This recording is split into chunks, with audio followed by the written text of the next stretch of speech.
Mereka bertiga ini menganggap ada tiga yang menghalangi kita dengan Allah. Malam tidur, siang makan, siang malam bini. Maka tiga-tiganya mengambil posisi masing-masing. Aku malam, kukhususkan ibadah, aku tak akan tidur. Aku siang, kukhususkan puasa, aku tak akan makan. Aku siang malam tak berbini. Karena kalau sudah berbini, punya anak, lupa kepada Allah, lalai. Menunjukkan bahwa sikap ekstrim beribadah sudah ada sejak zaman Nabi Muhammad. Jadi kalau antum jumpa ada orang baru tobat hijrah, dijualnya motor, dijualnya semua, dan dia sibuk dengan beribadah sampai melupakan keluarga, maka fenomena ekstrim dalam beribadah sudah ada sejak zaman Nabi SAW. Ini memang sifat bawaan manusia.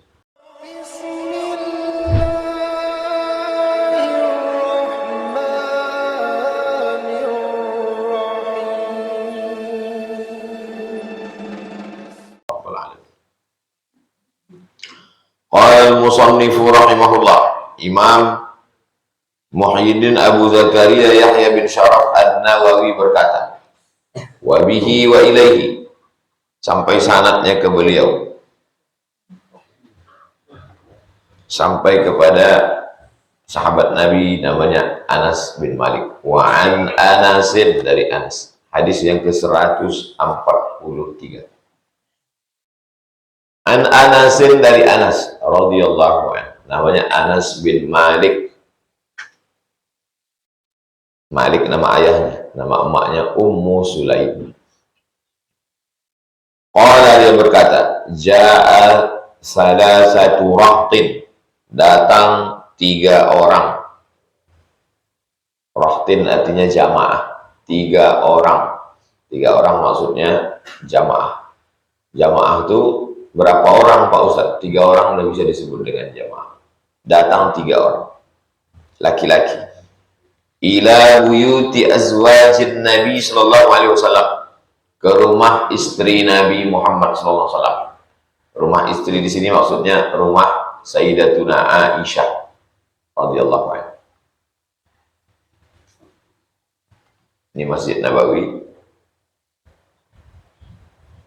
Rumah Aisyah itu sebelah kiri kalau menghadap ke kiblat. Tempat makam Nabi, di situ Nabi dikuburkan. Di belakang rumah Aisyah itu rumah Sayyidatuna Fatimah, rumah Sayyidina Ali, Hasan, Husain. Sekarang jadi satu kamar dia yang dipagar besi. Rumah Aisyah, rumah Fatimah. Di depannya rumah Hafsah, anak Sayyidina Umar. Komplek perumahan Umar. Sebelah kanan masjid rumah Abu Bakar. Begitu dulu susunan di samping Masjid Nabawi. Rumah Aisyah, di belakang ya rumah Sayyidatuna Fatimah, di depan rumah Aisyah itu rumah Sayyidina Umar, Hafsah, sebelah kanan masjid rumah Abu Bakar Siddiq radhiyallahu anhu. Yas'aluna an ibadatin Nabi sallallahu alaihi wasallam. Mereka 3 orang ini datang ke rumah istri Nabi, bertanya tentang ibadah Nabi Muhammad SAW. Ini dalil boleh belajar kepada perempuan dengan syarat dan ketentuan berlaku. Mana dalilnya? Ini sahabat yang datang ini laki-laki, istri Nabi itu perempuan, tapi tetap dengan hijab menutup aurat, tetap tidak berdua-duaan. Kalau memang dirasa perlu belajar kepada guru perempuan. Makanya periwayat hadis ada perempuan, tidak semuanya laki-laki. Walaupun digunakan istilah rijalul hadis. Rijal artinya laki-laki periwayat hadis. Ada perempuan di dalam. Ada Aisyah radhiyallahu anha. Ini juga jadi dalil kalau bertanya, tanyalah sama orang yang serumah. Karena orang yang di rumah itulah yang tahu tentang ibadah seseorang. Makanya mereka bertanya kepada istri Nabi, macam mana ibadah Nabi SAW. Itu dalil bahwa murid boleh menanyakan ibadah gurunya, tapi bukan untuk menguji-uji, ngetes-ngetes. Hanya sekedar ingin tahu untuk membandingkan macam mana ibadah kita. Falamma ukhbiru, ketika mereka diberitahu Nabi itu sholat malamnya hatta tatafaqqara qadamahu, sampai bengkak kakinya.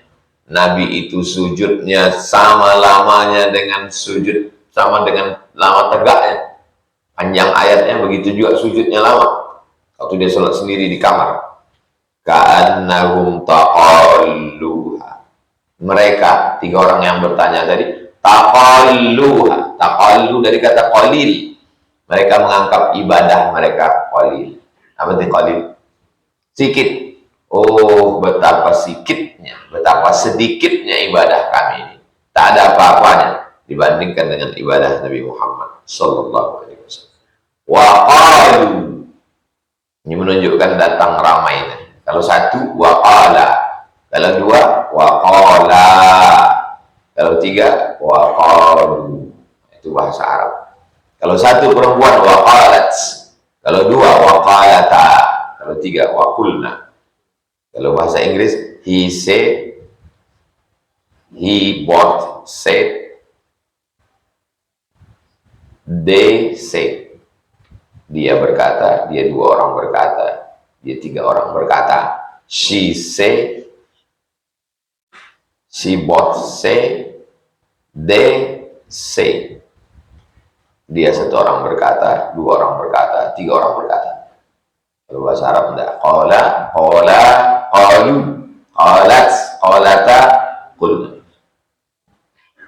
Bahasa Arab itu banyak perubahan. Wa qalu, mereka tiga orang berkata, aina nahnu, aina di mana, nahnu kami, di mana kami, minan Nabi SAW. Di manalah kami ini kalau dibandingkan dengan Nabi SAW. Ini udah jadi bahasa kita. Kita kok dibandingkan sama dia, entah di mana-mana kita. Kalau dibandingkan kita sama anak biker Siluan, sudah di mana-mana. Orang sudah sampai di Panam, kita masih lihat pasar pagi arah kalian. Masalah ibadahnya enggak, masalah lajunya. Aina nahnu, di mana kita, minan Nabi SAW. Kalau dibandingkan dengan Nabi SAW. Wa qad ghufira lahu ma taqaddama. Qad, sungguh. Pada qamatis shalah, sungguh salat sudah ditegakkan. Kalau qad masuk ke fi'il madhi, sungguh. Kalau qad masuk ke fi'il mudhari, sekali-sekali. Hal ya'ti, apakah dia datang? Qad ya'ti, sekali-sekali datang. Kadang datang, kadang tidak. Qad, sungguh. Ghufira lahu ma taqaddama min dzambi. Dosanya yang lalu, ma taqaddama, yang lalu sudah diampunkan. Nah, pola Nabi ibadahnya begitu hebat, pada dosanya yang lama-lama, yang dulu-dulu sudah diampunkan Allah. Wa ma ta'akhkhara, ta'akhkhara yang terakhir. Yang dulu sudah diampunkan, yang sekarang yang terakhir pun sudah diampunkan Allah.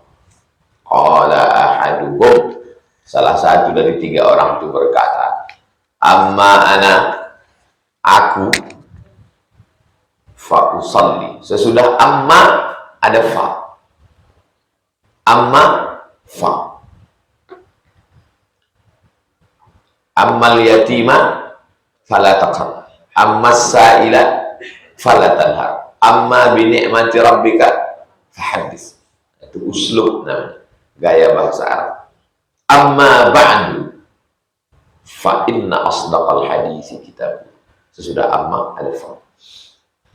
Amma ana, adapun aku, fa usalli, aku akan salat al-laila, salat malam, abadan, selama-lamanya.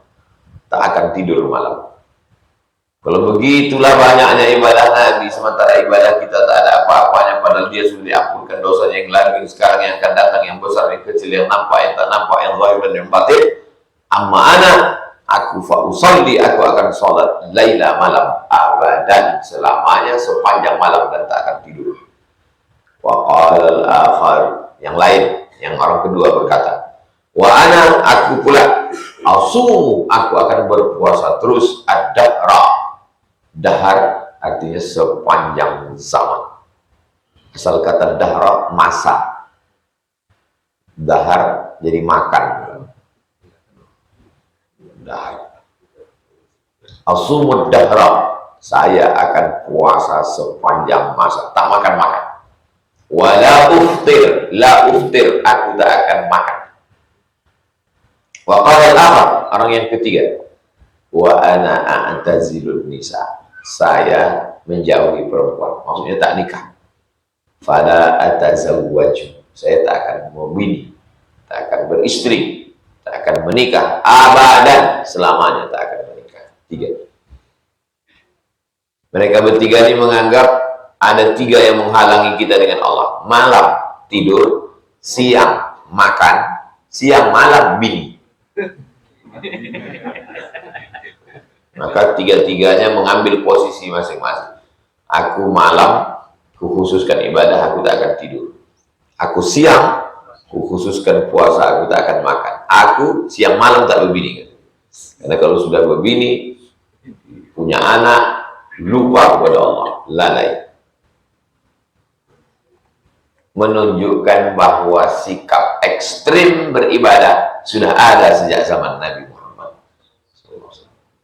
Jadi kalau antum jumpa ada orang baru tobat hijrah, dijualnya motornya, dijualnya semua, dan dia sibuk dengan beribadah sampai melupakan keluarga, maka fenomena ekstrim dalam beribadah sudah ada sejak zaman Nabi SAW.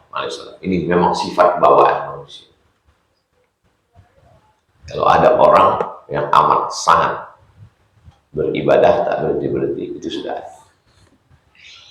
Bagaimana dengan sikap Nabi? Faja'a, maka datanglah Rasulullah SAW ilaihim, datang Nabi kepada mereka. Faqala, kata Nabi, antumul lazina qultum kadza wa kadza, kamu tadi yang mengatakan begini. Kamu tadi mengatakan tak akan tidur malam, mau sholat tahajud terus. Kamu pula mengatakan tidak akan makan siang, puasa terus. Kamu pula yang mengatakan tak akan menikah, tak punya istri, tak punya anak.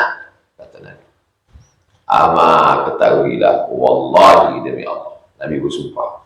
Kalau Nabi bersumpah itu litaukid, menekankan makna. Demi Allah, ini sesungguhnya akulah akhsyaku, aku orang yang paling takut kepada Allah. Kalian bertiga ini, aku orang paling takut. Wa atqakum lahu, aku orang yang paling takwa di antara kalian bertiga ini, aku orang paling takwa. Lakinni asu, tapi aku berpuasa, wa uftir, dan aku makan. Aku berpuasa siang, tapi azan maghrib aku makan. Tidak nyambung terus. Puasa aku hari ini, besok. Makanya kata Nabi, kalau kamu sanggup puasa tiap hari, maka puasalah 3 hari. 15, 14, 13, 14, 15. 13, 14, 15. Disebut dengan ayyamul baik. 1 hari yaum, 2 hari yaumani, 3 hari ayyam.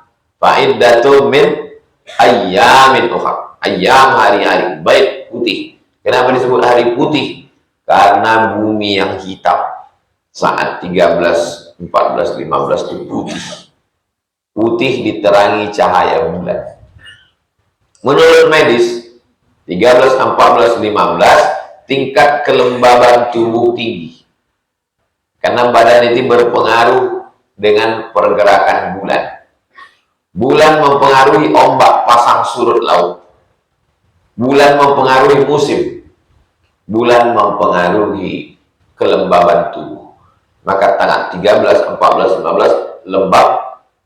Untuk mengimbanginya, tidak makan, tidak minum. Man ja'a bil hasanati falahu asyru amsalihha.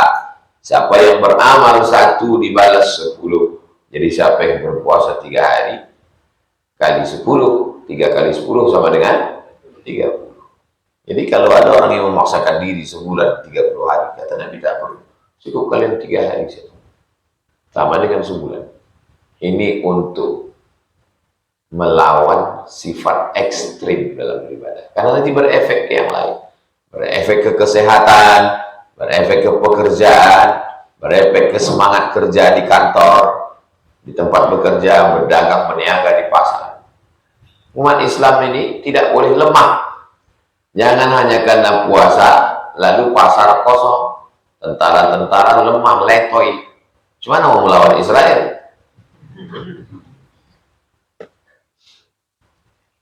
Kalau sanggup lebih dari 3 hari, 8. Senin, Kamis, Senin, Kamis, Senin, Kamis, Senin, Kamis. Sanggup lagi lebih dari 8 hari, 15. Ahabbu shawmi Allah shawmi Daud. Puasa yang paling disukai Allah, puasa Nabi Daud. 1, 3, 5, 7, 9, 11.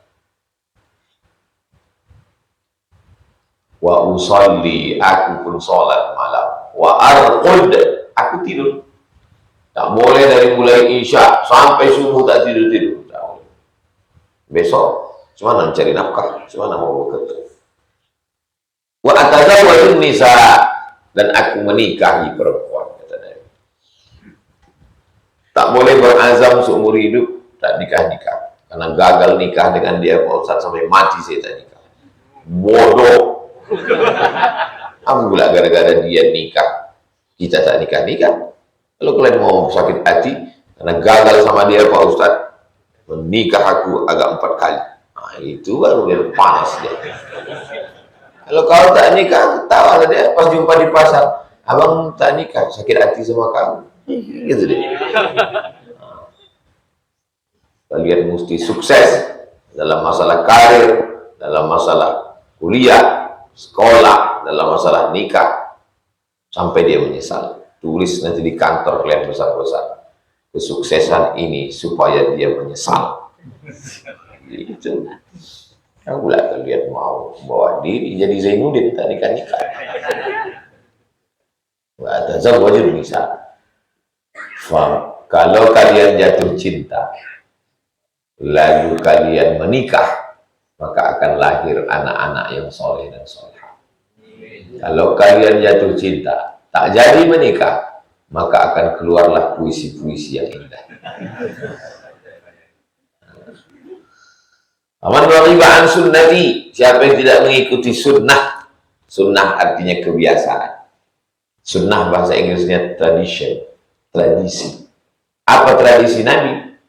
Tidur, sembahyang, tidur. Apa tradisi Nabi? Makan, puasa, makan. Apa tradisi kebiasaan Nabi? Nikah, punya anak, punya cucu, menggendong cucu.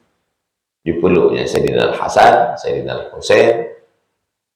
Itulah sunnah Nabi. Siapa yang tidak mengikuti sunnahku, kebiasaanku ini, ancamannya luar biasa. Falaisa minni, maka dia tidak diakui sebagai umatku. Kalau tak diakui sebagai umat Nabi Muhammad, mau jadi umat siapa kita? Saya mau jadi umat Nabi Isa. Umat Nabi Isa itu Bani Israel. Matanya biru, rambutnya pirang, kulitnya putih, bukan hitam pesek macam kau. Karena Nabi Isa hanya diutus untuk Bani Israel. Aku mau ngikut Nabi Musa, Pak Ustaz. Mana ada orang Israel itu dari Asia tadi. Syarat untuk menjadi umat Nabi Musa, mesti orang Bani Israel. Ya Bani Israel, adhkuru ni'mati allati an'amtu 'alaikum wa awfu bi'ahdi ufi bi'ahdikum wa iyaya farhabun. Ya Bani Israel, adhkuru ni'mati allati an'amtu 'alaikum wa anni faddaltukum 'alal 'alamin. Beda sama Nabi Muhammad. Ya ayyuhalladzina amanu taqullah. Ya ayyuhan nasu 'budu rabbakumul ladzi khalaqakum. Karena Nabi Muhammad diutus linnasi kafatan, untuk semua manusia. Sedangkan Nabi Musa, Nabi Isa diutus untuk hanya Bani Israel. Makanya kalau ada orang Indonesia mengikut Nabi Musa, kata Nabi Musa, kau tak disuruh, kau ikut, kata Nabi Musa. Itu namanya umat latah. Kita ini hanya disuruh mengikut Nabi Muhammad. Nabi Muhammad itu umatnya ada yang orang Persia, Salman Al-Farisi. Ada umatnya yang orang Afrika, Bilal bin Rabah. Ada umatnya yang orang Romawi, Suhaib Ar-Rumi. Ada umatnya yang orang Arab, itulah semua sahabat Ansor di Madinah. Ada umatnya yang orang Quraisy, keturunan Nabi Ibrahim, Nabi Ismail, itulah orang yang ada di Makkah, Quraisy, Abu Bakar, Umar, Utsman, Ali. Ada umatnya itu yang orang Yahudi, Abdullah bin Salam, Ka'bul Ahbar, Sofiyah binti Huyai. Ada orang Mesir, itulah dia orang-orang Mesir yang masuk Islam pada masa pemerintahan Amr bin As. Nah, jadi Nabi Muhammad SAW itu umatnya ada yang berkulit hitam, ada yang berkulit putih. Bisa dilihat pada saat melaksanakan ibadah haji dan umrah. Wa ma arsalnaka illa rahmatan lil alamin. Alam semesta. Jin pun ikut Nabi Muhammad SAW. Qul uhiya ilayya, katakanlah, diwahyukan kepadaku, annahu stama'a nafarun minal jin. Beberapa jin masuk Islam. Apa kata jin? Inna sami'na Qur'anan ajaba. Kami mendengarkan Quran itu ajaba, menakjubkan. Yahdi ila rusdi, membawa kepada jalan yang lurus. Amanna, kami beriman. Makanya dalam surat Al-Jin juz 29, wa anna minnal muslimun, sebagian kami ini ada yang muslim. Itulah umat Nabi Muhammad SAW. Kalau tak diikut ini, paling samin. Tapi ada beberapa orang yang tidak bisa menikah karena dia sakit. Nah, orang yang penyakit, kalau dia menikah, dia menganiaya perempuan, haram. Atau sesudah menikah dia sakit. Sudah menikah, na'udzubillah, sakit dia. Di antara sakit yang membolehkan perempuan menggugat ke pengadilan, penyakit kusta. Jadi kalau ada laki-laki penyakit kusta, tak nikah. Kau kenapa kau bukan umat Nabi Muhammad, kau tak begini? Aku kalau nikah nanti kena dia. Atau dia kena HIV AIDS. Itu boleh, karena dia menjaga diri. Penyakit kusta, penyakit supak, bebelang kulit. Itu diantara penyakit al-uyub al-musyawwahah yang membolehkan perempuan untuk mengadu ke hakim. Inin, maaf cakap, impoten. Sebelum menikah, takut dia teraniaya. Yang berobat dia dulu, jangan dia coba-coba. Aku ini sakit Pak Ustaz, coba dulu kalau karena menganiaya perempuan, teraniaya. Kalau sebelum nikah sehat, setelah nikah itu baru dia kena, maka dikasih waktu berobat setahun oleh hakim. Mengadu dia ke hakim, kata hakim, berobat dulu. Minum kopi tongkat Ali, sehat. Sebutkanlah produk-produk kalian, tambahkan. Jadi perempuan tidak teraniaya, laki-laki tak boleh menganiaya. Falaisa minni, maka dia tidak diakui sebagai umat Nabi Muhammad sallallahu alaihi wasallam. Muttafaqun alaih. Hadis ini ada dalam Sahih Al-Bukhari, ada dalam Sahih Muslim.